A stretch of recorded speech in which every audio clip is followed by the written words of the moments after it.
Hello everyone, it's Friday and you're watching Within the Frame. I'm Kim Bo-kyung. Now we are just a week ahead before G7 summit takes place in Hiroshima, Japan. President Yoon Suk Yeol has been invited by Japanese Prime Minister Fumio Kishida in charge of this year's presidency, and eyes are on whether a trilateral summit between Seoul, Tokyo, and Washington would happen. What is the G7 summit and what key topics will be on the agenda, and as discussions over South Korea being included to make a G8 have surfaced, is this a possibility? For an in-depth analysis, we invite into the studio Professor Min Jeong-hun from the Korean National Diplomatic Academy. Professor Min, welcome to the show. My pleasure. And we also have Professor Mason Richey from Hankuk University of Foreign Studies. Good to see you, Professor Richey. Great, thanks for having me as always. All right, now Professor Min, first question to you.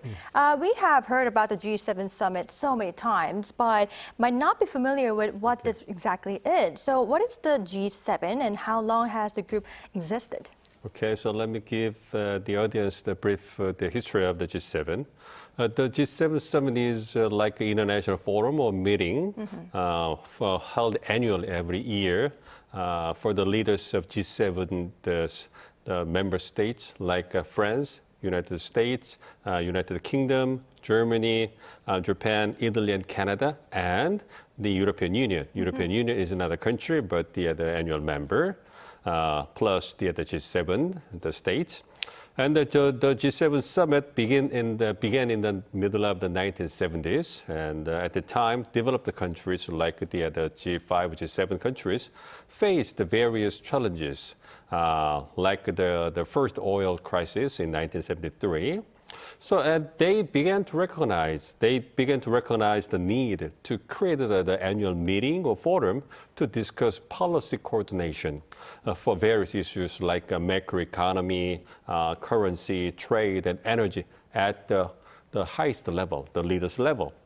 So the first the summit was held in November 1975, and the 6 countries, France, U.S., United Kingdom, Germany, Japan, and Italy participated in the summit, and then later the Canada joined the summit. And since that, the summits have been held annually with revolving presidency. And at the G7 summit, the world leaders exchanged their candid views about the important challenges that the international community faced at the time, like the global economy and the regional affairs and the various the global issues like the climate change and other things. And they issue a document as an outcome of their discussions. And Japan will host the upcoming G7 Hiroshima summit this year, and it has significant implications that the summit will be held in the city of Hiroshima because, as you know, it is a city that recovered from the catastrophic damage from the atomic bomb. Right. So nowadays, the world is facing a crisis like the Ukraine war and the growing risk of using the weapons of mass destruction. So it is expected that the G7 leaders will show their strong determination to deny the military aggressions and any threats of nuclear weapons and attempts to overthrow the international order in the upcoming summit. Right, I see. That was the brief introduction of G7. Now, Professor Richey, this year's meeting will be held in Japanese Prime Minister Kishida's hometown, like our Professor Min said, Hiroshima. Now, what are the key agenda items that are going to be discussed? Yeah, broadly speaking, we can put the agenda items under 2 main categories, the first of which is international security, and the second of which is international economics. So on the international economic side, to start with that, obviously, the leaders will be looking at inflation, macroeconomic stability, but also global trade, supply chain security, economic security more generally. I guess we can also probably put some food security and global grain prices probably under that heading as well. And then on the international security side of the ledger, we're going to be looking at climate change as a sort of non-traditional security issue. They'll be talking about that. And then obviously the two big things, I think, in the first place, Russia and the impact of the war in Ukraine. And then secondly, China, is a security risk not only regionally here, but also in terms of its revisionism to the international system. In addition to that, I think we've got Kishida in particular, who's going to be putting some emphasis on non-proliferation, notably of weapons of mass destruction, especially nuclear weapons, and also disarmament. I don't expect much of a statement to come out of that, considering the role that nuclear weapons play for the United States, for France, for Great Britain, and notably here in the region, extended deterrence for its allies, but certainly disarmament will get some type of discussion or mention. And then I think there's a little bit of emphasis that will be put on new technologies, and notably one of those that apparently has gained some interest and some steam for finding its place on the agenda over the last couple of months is artificial intelligence. So we can expect some AI-related discussions to be on the agenda as well. Notably, I think that's been pushed forward by the emergence of ChatGPT. Right, I see. Now, Professor Min, Prime Minister Fumio Kishida is trumpeting this year's gathering as a chance to call for a world without nuclear weapons, like our Professor Richey talked about. And Japan, however, is not expecting U.S. President Joe Biden to issue a separate message on nuclear disarmament, but rather is expecting a concrete and collective message from G7 not to resort to nuclear weapons. Does this hint at anything, and how would such a message be received by Russia and North Korea? Yes, as I mentioned a moment ago, the world is facing a serious crisis by the Ukraine war and the growing risk of using the weapons of mass destruction. And as you mentioned, Russia is threatening the world to use the military weapons to turn the tide of the Ukraine war, and North Korea continues to develop its nuclear capabilities. Just for the Russia, Russia's threat to use its nuclear weapons is kind of a nightmare to European countries. Think about how many countries are there in the European continent, and possibly the entire world. But I don't think that Russia will make a reckless decision to go over the red line, because Russia is fully aware of what it means by going nuclear at the war. Instead, what I'm truly concerned about is that we are talking too much about the possessing nuclear weapons as a game changer nowadays.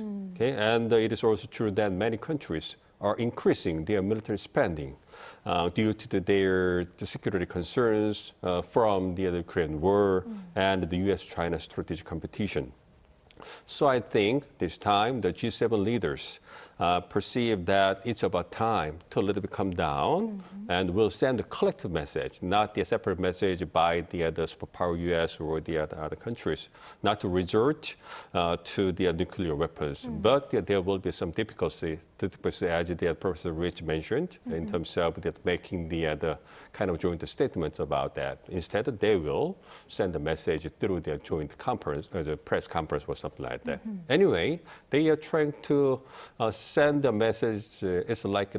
It's about time to go diplomatic, not go nuclear. Right, I see. Now, Professor Richey, in recent years, it has become customary to invite other nations to talk about key agendas. And this year, during Japan's presidency, leaders from countries like Australia, Brazil, India, Vietnam, and of course, South Korea have been invited. Why has Turkey invited them? And in what area do you believe South Korea would be able to highlight its presence? Yeah, so again, I think there's sort of two categories here. The first of which is you have some invited states that are sort of strategic partners of Japan, and in many cases of the other G7 nations as well. So Australia fits that category. They're invited. South Korea fits that category. India fits that category. And then you've got, for lack of a better term, states that come from what we sometimes call the global south. So we have the Comoros representing the African Union, the Cook Islands in Polynesia and in the South Pacific. Vietnam is there, Indonesia is there. So the reason why you would invite strategic partners, at least with respect to what's on the agenda now, I think is to try to get more out of some of those states in terms of pushing back against Russia and Ukraine. That can involve financing, that can involve diplomatic statements, that can involve humanitarian assistance. Obviously, in some cases that might involve lethal weapon sales as well, although whether or not any of the non-G7 states would be interested in that is a separate question, of course. And then, on China, again, the United States and the other G7 countries would like to see, these strategic partners of the U.S. and the other, G7 members step up more in terms of, siloing parts of their economy off from China and engaging in this sort of soft containment policy that the U.S. and some of its allies are interested in vis-a-vis China. That's also to some degree why the global South countries are there as well. Part of the idea is to sort of give them a diplomatic star or a sort of diplomatic red carpet, so to speak. And in part that's about some concrete results, but in part that's also about simply trying to extend an olive branch to those countries so that they might find China somewhat less attractive diplomatically or economically. With respect to South Korea, as I mentioned earlier, one of the things that's going to be on the agenda is economic security, new technology, artificial intelligence. Those are all areas where South Korea, has quite a bit to offer. And so I think that's part of it. And then, the last thing simply is, with the rapprochement that's really taking place between Seoul and Tokyo since Yoon has come to office, this is a way, I think, to deepen and strengthen that. And that's why South Korea accepts the invitation, of course, and it's also part of the reason why Kishida and the other G7 members have extended that invitation to Seoul in the first place. Right, I see the point.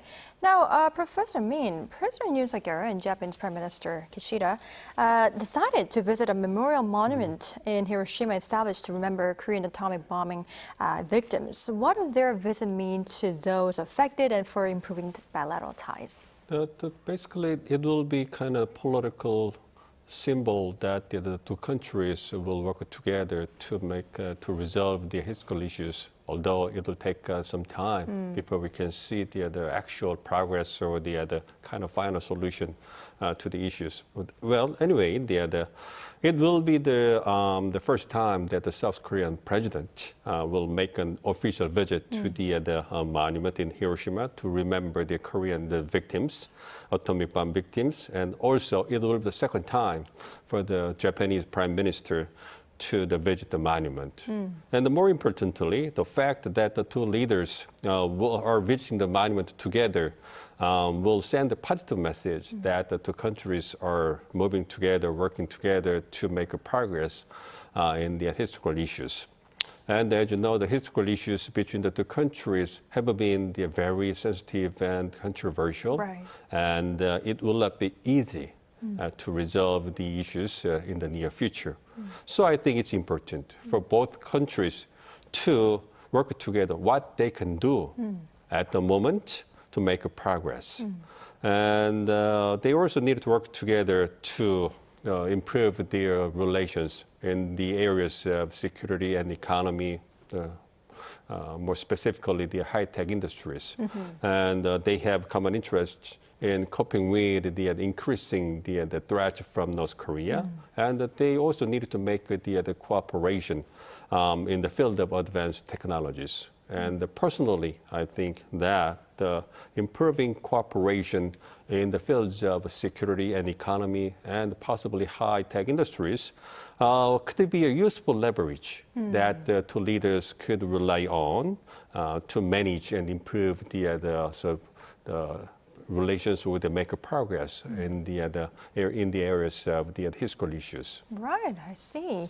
Now, Professor Richey talks over the possibility of South Korea becoming part of a G8 bloc are emerging, and some experts are saying that it is time to consider the expansion of the G7 membership to tackle the global challenges altogether. What is your view on this expansion of the membership? Is it needed?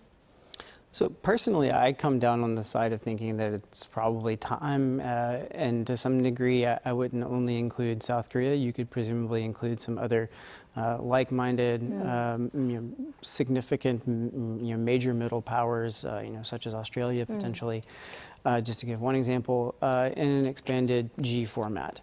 So I think it's actually a good idea. That does bring along some problems, which I can come back to momentarily.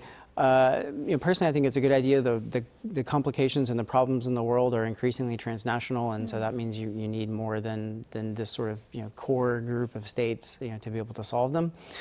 The fact of the matter is, however, it's very difficult, and I don't in the medium term see that happening. I've actually spoken with senior officials from several of the G7 countries. I can't tell you who that is or even from which country, but I can tell you two things, and the first of which is it's a very sensitive issue, extremely sensitive, in fact.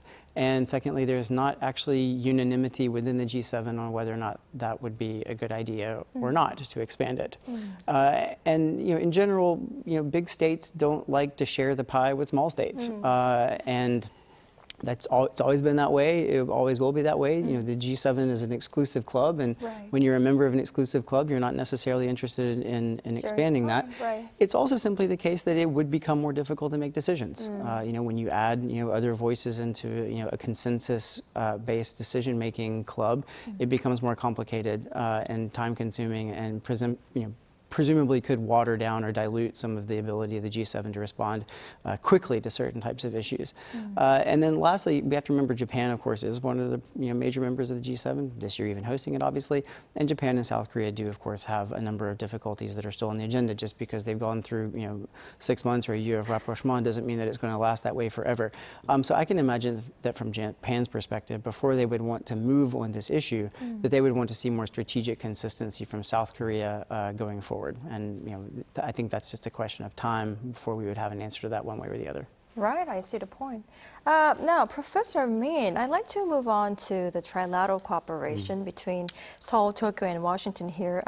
They are already working on sharing information about North Korea's missile threats in real time, and this came from an agreement which was made in Phnom Penh last year. What tangible results or agreements could we possibly expect if there is going to be a trilateral summit between the countries? Yes, and as you mentioned, there will be the trilateral the summit among the three countries at the G7 summit, and they will focus on the making cooperation or the enhancing cooperation against the increasing North Korea's nuclear and the missile threats. And specifically, the three countries will enhance their cooperation about missile warning information about North Korea threats, which include the information where the missile is launched, which direction it's heading for, and where is the missile's target destination. But it will not include the more delicate missile information like the detecting and tracing missile information and combat information like that. It means that the three countries will share missile information to the certain level or with some limitations. Instead, such a militarily delicate information will continue to be shared between South Korea and the United States, not the other Japan. And it is also expected that TISA, the Trilateral Information Sharing Agreement, which was created in 2014, will be the institutional arrangement to share the information among the three countries. And in the TISA, the system, the information that South Korea gathers first will go to the United States, and then the information will go to Japan with South Korea's permission. And the same procedure will be applied for the information that Japan has, like Japan and the United States and South Korea. So taken together, the bottom line here is that the three countries will definitely improve their cooperation, trilateral cooperation, by sharing warning information about North Korea's missile threats. It means that the purpose of the trilateral cooperation is completely targeting North Korea's increasing their missile and the nuclear threats.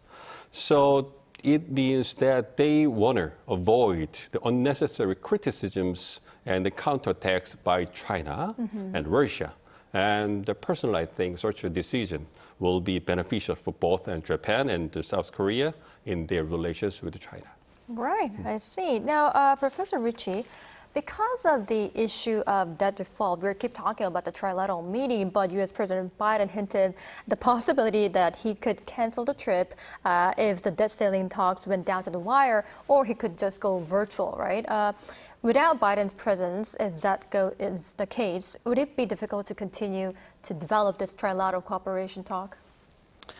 So the first thing is that as of right now, the White House says that Biden is still committed to go, or at least as of an hour or two ago, the last time is that I checked the news. So he's still committed to go in principle, and with the June 1st deadline being in place for this crossing of the debt limit, that still gives 3 weeks to be able to make some progress. So I actually don't anticipate that he would need to cancel because of that, but I could be wrong. If he did cancel and wasn't able to go, I actually think that his deputies that he sent will be more than capable of handling discussions with their counterparts and potentially also with Prime Minister Kishida and with President Yoon.